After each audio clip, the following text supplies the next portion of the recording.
welcome back to my channel. Today's I'm going to teach you a very important chapter जो एक computer का O levels और IGCSE का एक बहुत ही इम्पॉर्टेंट चैप्टर है, ठीक है, जिसका नाम है data representation. So basically data representation के चैप्टर के अंदर हमारे पास बहुत से टॉपिक्स हैं, जिसके अंदर हमारे पास नंबर सिस्टम है, हमारे पास टेक्स्ट, साउंड, इमेजेस है, हमारे पास जो है सॉल्विंग है, कैलकुलेशंस हैं, सो मैनी थिंग्स जो है हमारे पास इस चैप्टर से हैं। एंड हमारा जो IGCSE या ओ लेवल्स का जो एग्ज़ाम होता है वो भी हमारे पास, उसमें भी हमारे पास इस चैप्टर से बहुत सी इम्पॉर्टेंट चीज़ें हमारे पास लिंक्ड होती हैं और बहुत से मार्क्स जो हैं वो हमारे एग्ज़ाम्स में इसी टॉपिक से निकल के आते हैं।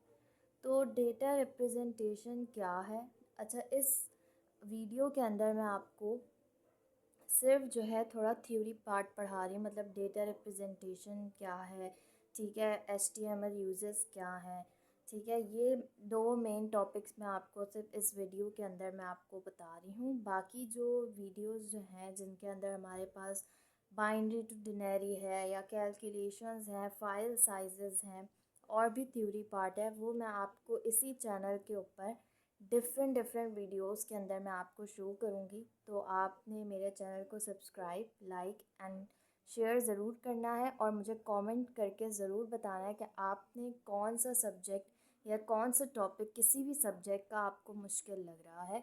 I am talking about O2, मतलब आपकी 10th क्लास। उसके हिसाब से अगर आपको कोई लग रहा है तो आप वो भी बता सकते हैं, या 11th में आपको कोई ऐसा सब्जेक्ट लग रहा है या कोई टॉपिक लग रहा है जो बहुत मुश्किल है तो आप मुझे वो भी बता सकते हैं। तो चलते हैं हम अपने इस टॉपिक के ऊपर, विच इज़ डेटा रिप्रेजेंटेशन, ठीक है। ओ लेवल्स और IGCSE दोनों का है।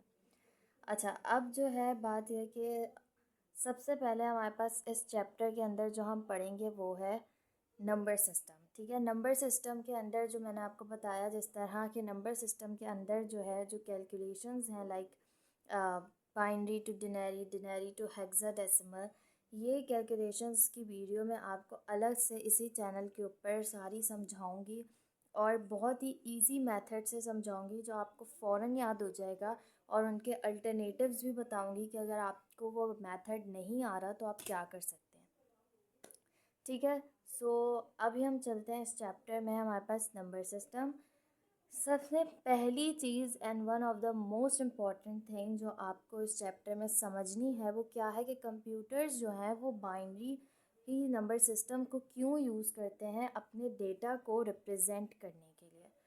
तो कंप्यूटर्स जो हैं वो, आपको पता है, आप उसमें कोई भी डेटा एंटर करते हैं तो आपको ये चीज़ पता होनी चाहिए कि कंप्यूटर्स जो हैं वो उस डेटा को जो आप एंटर कर रहे हैं वो उस डेटा को समझने के लिए, अंडरस्टैंड करने के लिए, प्रोसेस करने के लिए आपके उस डेटा को बाइनरी नंबर सिस्टम में चेंज करता है, ठीक है। और आप किस तरह इसको बाइनरी में चेंज कर सकते हैं ताकि आप जो है अपने डेटा को जो है कंप्यूटर में प्रोसेस करवा सकें, तो वो चीज़ें हम पढ़ेंगे कि क्यों जो है कंप्यूटर्स जो है वो बाइनरी ही डेटा नंबर सिस्टम को यूज़ करता है अपने डेटा को रिप्रेजेंट करने के लिए, ठीक है। तो इसका आंसर हमारे पास ये है कि क्यों यूज़ करता है। पहला है, convert any form of data into binary format so that can be processed by computer। क्या है कि वो किसी भी फॉर्म ऑफ डेटा को, चाहे वो आपका कॉम्प्लेक्स से कॉम्प्लेक्स प्रोग्रामिंग क्यों ना हो, चाहे वो आपकी कॉम्प्लेक्स से कॉम्प्लेक्स सिस्टम क्यों ना हो, हर कंप्यूटर के अंदर आपका कोई भी फॉर्म ऑफ डेटा जो है वो किस में चेंज होता है, बाइनरी फॉर्मेट में, ताकि कंप्यूटर जो है उसे अंडरस्टैंड कर सके, उसे प्रोसेस कर सके। Basic building block in all computer is binary number system. कोई मैटर नहीं है कि आप क्या यूज़ कर रहे हैं, क्या कंप्यूटर यूज़ कर रहे हैं, कितना कॉम्प्लेक्स प्रोग्रामिंग यूज़ कर रहे हैं, कितना कॉम्प्लेक्स सिस्टम यूज़ कर रहे हैं, आपके पास हर कंप्यूटर के अंदर जो आपका बेसिक बिल्डिंग यूनिट है वो बाइनरी नंबर सिस्टम है। मतलब समझें, ये इतना इम्पॉर्टेंट है कि अगर आपको ये नहीं आता तो आप अपने डेटा को प्रोसेस नहीं करवा सकते। आपको पता होना चाहिए कि ये क्या है, ठीक है। तो ये एक बेसिक बिल्डिंग ब्लॉक है जो हर कंप्यूटर में होता है, और हर कंप्यूटर में आपको ये मिलेगा, जिसे हम कहते हैं बाइनरी नंबर सिस्टम, ठीक है। क्या है कि कंप्यूटर जो है, हर कंप्यूटर में millions and millions of switches होते हैं, ठीक है। अब वो millions and millions of switches जो होते हैं वो ऑन और ऑफ फॉर्म में होते हैं, ठीक है। इसलिए हम इसको जो है वो बाइनरी नंबर से जो है लिंक करते हैं, क्योंकि बाइनरी नंबर सिस्टम जो है उसमें ज़ीरोज़ एंड वंस होते हैं। तो हम ऑन और ऑफ, क्योंकि ये दो टर्म्स हैं, इसलिए बाइनरी सिस्टम में भी हमारे पास ये दो टर्म्स यूज़ होती हैं, ताकि हम in millions and millions of switches को रिप्रेजेंट कर सकें, बता सकें कि ये किस क्या कौन से बिट्स ऑन है और कौन से ऑफ हैं। तो वो बिट्स जो ऑन हैं वो 1 हैं, एंड वो बिट्स जो ऑफ होंगे वो 0 हैं। और वंस एंड ज़ीरो क्या हैं, बाइनरी नंबर सिस्टम के ये बिट्स हैं, ठीक है। इनके अगर हम देखें तो ये कितने हैं, 1 एंड 2। और बाइनरी नंबर सिस्टम का जो बेस है, बेस नंबर जो है वो भी 2 होता है, ठीक है। यहाँ से अगर हम आगे जाएं तो हम देखेंगे यूजेस ऑफ हेक्साडेसिमल। ये वो टॉपिक है जिसके अंदर बच्चे जो है रो रहे होते हैं बैठ के कि भाई क्या है इसमें, क्या लिखेंगे आ गया, चाहे वो 8 क्लास हो, 9 हो, या फिर आपका CIs हो। तो मैंने कहा चलो इस पे एक थोड़ा सा लंबा सा वीडियो कर लेते हैं, विच इज़ लाइक कि what are the uses of hexadecimal. तो हेक्साडेसिमल के 4 यूजेस हैं। अच्छा, एक और इम्पॉर्टेंट चीज़ मैं आपको यहाँ बताऊँगी कि जो कंप्यूटर साइंटिस्ट हैं उन्होंने जब देखा, जब बाइनरी यूज़ किया और फिर जब उन्होंने हेक्साडेसिमल को देखा, तो उन्होंने कहा कि हेक्साडेसिमल बाइनरी से ज़्यादा कन्वीनियंट है। क्यों? क्योंकि बाइनरी के अंदर हम 0011 करके एक लंबी वैल्यू हम लिख देते हैं, बट हेक्साडेसिमल में वही 4 डिजिट्स के हो जाते हैं। मतलब कि एक हेक्सा डिजिट जो है वो हमारे 4 बाइनरी नंबर्स को रिप्रेजेंट करता है। तो एक वैल्यू जो इतनी लंबी जा रही है, हम उसको सिर्फ 4 नंबर्स में रिप्रेजेंट कर सकते हैं, और वो सिर्फ हेक्साडेसिमल के थ्रू होता है। तो हेक्साडेसिमल हम यूज़ कर सकते हैं एरर कोड्स में, मैक एड्रेसेस पे, IP एड्रेसेस पे, और HTML कलर कोड्स पे। सबसे पहले पढ़ते हैं एरर कोड्स। एरर कोड्स में अगर आपके पास आता है तो आप ये 3 चीज़ें मेंशन कर दें, आपको फुल मार्क्स मिलेंगे।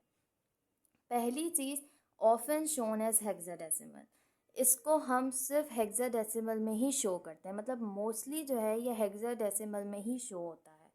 दूसरी चीज़ है हमारे पास number refer memory location of the error. क्या है कि इसके नंबर्स जो हैं वो हमें ये बताते हैं कि कौन सी मेमोरी लोकेशन में एरर है, ठीक है। जो नंबर्स हमें शोन होते हैं वो हमें ये रेफ़र करते हैं कि कौन सी मेमोरी में, कौन से डेटा की लोकेशन में जो है एरर अकर हुआ है, ठीक है। फिर तीसरी चीज़ है यूजुअली जनरेटेड बाय कंप्यूटर, और ये यूजुअली जो है कंप्यूटर का ही जनरेट किया हुआ होता है। जो प्रोग्रामर्स होते हैं उनको ये चीज़ पता होनी चाहिए कि कैसे जो है वो हेक्साडेसिमल एरर कोड्स को इंटरप्रेट कर सकते हैं, ठीक है। आपको जो है ये 3 पॉइंट्स भी अगर आप लिख देते हैं तो ये काफ़ी हैं, क्योंकि एक फुल डेफिनेशन में आपने ये बता दिया है कि क्या हेक्साडेसिमल में इसमें क्या चीज़ यूज़ हो रही है। अब आते हैं हम मैक एड्रेसेस पे। मैक एड्रेसेस को हम जो है मीडिया एक्सेस कंट्रोल एड्रेसेस भी कहते हैं, ठीक है। ये क्या है, ये refers number which uniquely identifies a device on a network. ये हमें नंबर्स प्रेफर करता है जो हमें ये आइडेंटिफाई करता है कि हाँ एक नेटवर्क पे कौन सी डिवाइस यूज़ हो रही है, ठीक है। ये बताता है कि एक नेटवर्क के ऊपर कौन सी डिवाइस यूज़ हो रही है, ये उसको आइडेंटिफाई करता है। फिर क्या है, it refers NIC network interface card part of device, ठीक है। और जो मैक एड्रेसेस हैं ये NIC को रेफ़र करते हैं, जिसे हम नेटवर्क इंटरफेस कार्ड कहते हैं। ये भी मैक एड्रेसेस इसी डिवाइस का पार्ट होता है, ठीक है। और मैक एड्रेसेस के अंदर हम 48 to 64 बिट्स ही यूज़ कर सकते हैं, मतलब इसमें 48 to 64 बिट्स ही होती हैं। सॉरी टू से यूज़ नहीं कर सकते, इसके अंदर 40 to 864 जो है इसके बिट्स जो हैं इसके अंदर यूज़ होती हैं, ठीक है। आपको जो मैं शो कर रही हूँ डेफिनेशंस, आप सिर्फ वो भी लिख देंगे, बिल्कुल सही है, आपको फुल मार्क्स मिलेंगे, ठीक है। उसके बाद है हमारे पास IP एड्रेस, ठीक है। IP एड्रेस से हमारे पास क्या होता है, each device connected to network is given an address. हर डिवाइस, अब जितनी भी डिवाइसेस आपके नेटवर्क से कनेक्टेड हैं, उस हर डिवाइस को जो है एक आईपी एड्रेस होता है, ठीक है। जितने डिवाइसेस एक नेटवर्क से कनेक्टेड हैं उन सब का आईपी एड्रेस होता है। IPv4 जो है इसके 32 बिट होता है और ये डिनेरियो हेक्साडेसिमल दोनों फॉर्म्स में होता है। बट रिसेंटली इसको अपडेट किया गया है, जो IPv6 में आ गया है। इसके अंदर 128 बिट्स होती हैं और ये सिर्फ हेक्साडेसिमल फॉर्म में होता है।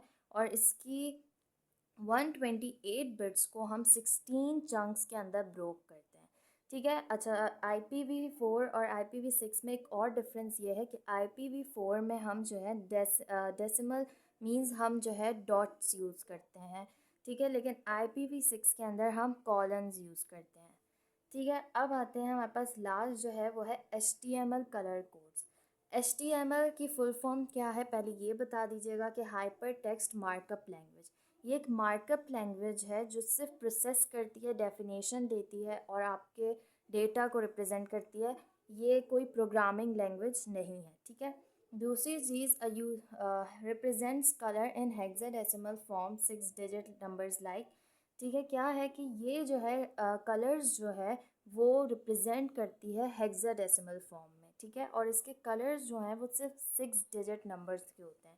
जिस तरह FFOOOFF इस तरह करके इसके 6 डिजिट्स जो हैं वो कलर्स के होते हैं और ये हर कलर को रिप्रेजेंट करते हैं। अ user can use any colour they want. एक यूज़र जो है वो कोई भी कलर यूज़ कर सकता है, क्योंकि इसके अंदर जो 3 प्राइमरी कलर्स होते हैं, रेड, ब्लू, ग्रीन, उन 3 को यूज़ करते हुए एक यूज़र कोई भी कलर यूज़ कर सकता है बना के, ठीक है। एंड लास्ट है नॉट अ प्रोग्रामिंग लैंग्वेज। ये एक प्रोग्रामिंग लैंग्वेज नहीं है, जैसे मैंने आपको बताया ये एक मार्कअप लैंग्वेज है। और ये लैंग्वेज हम यूज़ करते हैं जब हमें वेब पेजेस में कुछ लिखना हो या उन्हें डेवलप करना हो, ठीक है। तो ये जो है वीडियो जो है आप लोगों के लिए जो है मैंने बनाई, ताकि आप लोगों को मैं ये समझा सकूं कि किस तरह जो है आप जो ये यूजेस हैं हेक्साडेसिमल के आप ये लिख सकें। मुझे इसकी बहुत सी रिक्वेस्ट भी आई थी और मेरे इंस्टा पे भी बहुत आई थी, ठीक है। और जो बच्चे मुझसे कोचिंग्स ले रहे हैं उनकी भी बहुत आई थी। तो मैंने कहा चले मैं बना देती हूँ। बहुत आसान चीज़ है, लोग इसको बहुत ज़्यादा, बच्चे इसको बहुत ज़्यादा कॉम्प्लिकेट कर देते हैं, बट ये वैसे नहीं है, ठीक है। बाकी जो रेस्ट ऑफ द चैप्टर है इसका मैं हाफ ऑफ करके उसकी वीडियोस डालती रहूँगी। सो स्टे ट्यून, ठीक है। और आपके पास मैं बिल्कुल बहुत जल्द नेक्स्ट वीडियो लेकर आऊँगी जिसके अंदर मैं आपको नंबर सिस्टम्स की कैलकुलेशंस वगैरह, कन्वर्जन्स बताऊँगी और बहुत इजी कन्वर्जन्स बताऊँगी, साथ साथ अल्टरनेटिव्स बताऊँगी। आप कहेंगे मेरी ज़िंदगी आसान हो गई है। So stay tune for that time and please मेरे चैनल को सब्सक्राइब, लाइक एंड कमेंट और शेयर ज़रूर करें। नेक्स्ट वीडियो भी बहुत जल्द आपके सामने होगी। अल्लाह हाफ़िज़।